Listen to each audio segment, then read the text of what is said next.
ஏன் நாம் பிறரை மன்னிக்க வேண்டும்? இது கிறிஸ்துவின் செயலை அடிப்படையாக கொண்டது. நாம் பிறரை மன்னிப்பது கிறிஸ்துவை பிரதிபலிப்பதற்கு சமம். இயேசு சிலுவையில் அறையப்பட்ட போது அவரை அந்த நிலைமைக்கு தள்ளின நபர்களுக்கும் இயேசு பிதாவிடம் பரிந்து பேசுவதை நாம் சுவிசேஷங்களில் பார்க்கிறோம்.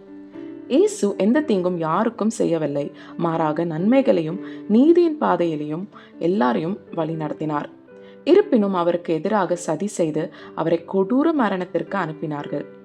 இயேசு மனமுடைந்து மரித்தார். இதை மருத்துவமும் உறுதி செய்கிறது. லூக்கா 23:34 பதிவு செய்யப்பட்டுள்ளபடி சிலுவையில் இயேசுவின் முதல் வார்த்தை இதுதான்: பிதாவே, இவர்களை மன்னியும், ஏனெனில் இவர்கள் தாங்கள் செய்வது இன்னதென்று அறியாதிருக்கிறார்கள். இந்த மன்றாட்டானது தம்மை துன்புறுத்துறவர்களுக்காகவும் கூட இயேசு காட்டும் இரக்கத்தையும் பரிந்துரையையும் வெளிப்படுத்தி கிருபையின் மைய செய்தியை இந்த வசனம் எடுத்து காட்டுகிறது. இயேசு இத்தகைய மன்னிப்பை நாமும் பிறரிடம் காண்பிக்க வேண்டும் என்று விரும்புகிறார்.